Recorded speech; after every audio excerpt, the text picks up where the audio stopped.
Salut à tous, ravi de vous retrouver sur canalturf.com. Nouveau quintet sur l'hippodrome de Cagnes-sur-Mer en ce vendredi 13 janvier, le deuxième de la semaine sur l'hippodrome de la Côte d'Azur. Voici tout de suite mon pronostic. J'ai placé en tête le numéro 18, Kumba de Guèze. On ne la présente plus.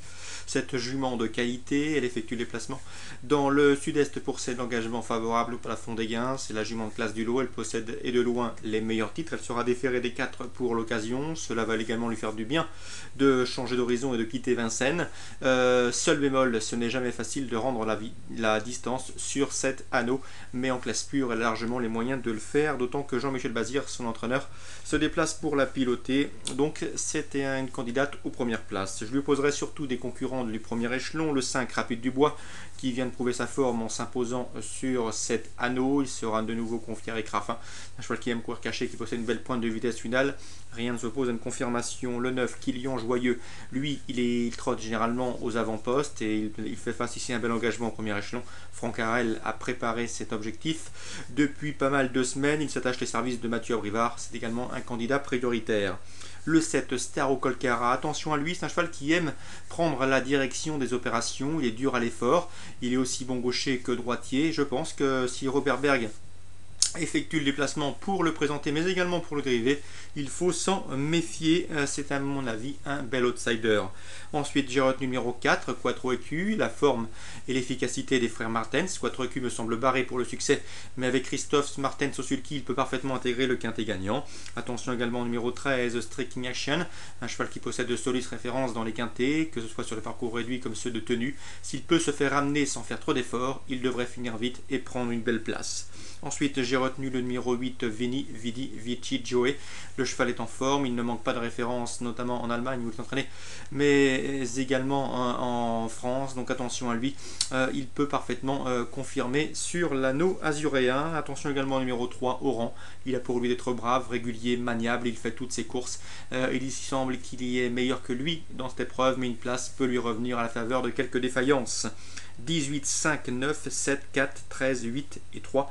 Voilà mon pronostic pour ce quintet plus cagnois. En réunion 2 à Pau, sachez que j'ai pu m'entretenir il y a de cela quelques jours avec Didier Guillemin, qui nous avait fait part de ses confiances. Il présente ce vendredi le 203 Manganour avec une belle chance. Ce cheval collectionne les succès dans cette catégorie, celle des chevaux anglo-arabes. Le cheval vient de prouver sa forme en terminant deuxième sur cet anneau palois. C'est un cheval de qualité, sans doute l'un des meilleurs de cette catégorie. Il me semble ici en mesure de renouer avec le succès le 203 Manganour. Je lui opposerai le 202 Royal Estivo, le 201 Gergatel qui au papier semblent les plus qualifiés pour lui donner la réplique. Donc le 203 en jeu simple, le 1 et le 2 pour découpler. Dans la troisième, Marc Nicolo nous a fait part de sa confiance sur Canal Turf Radio au sujet du 303 Space Walker.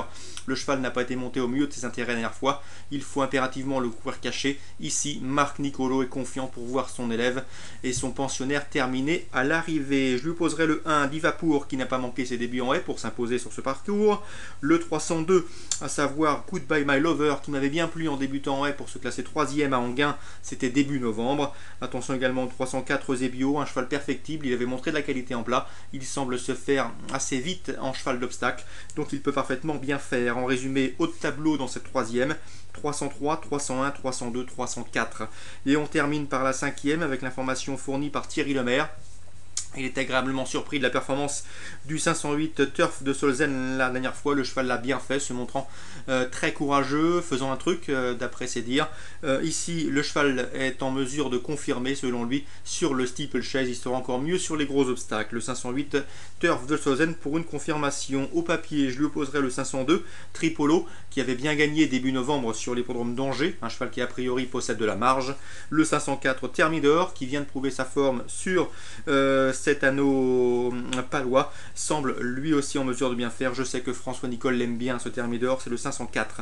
Résumé chiffré dans la cinquième, 502, 504, 508. En résumé, à Pau, réunion 2, course ciblée. La deuxième, 203, 202, 201. La troisième, 1, 2, 3, 4. La cinquième, 2, 4 et 8. Très bon jeu à tous. Rendez-vous demain pour une nouvelle émission.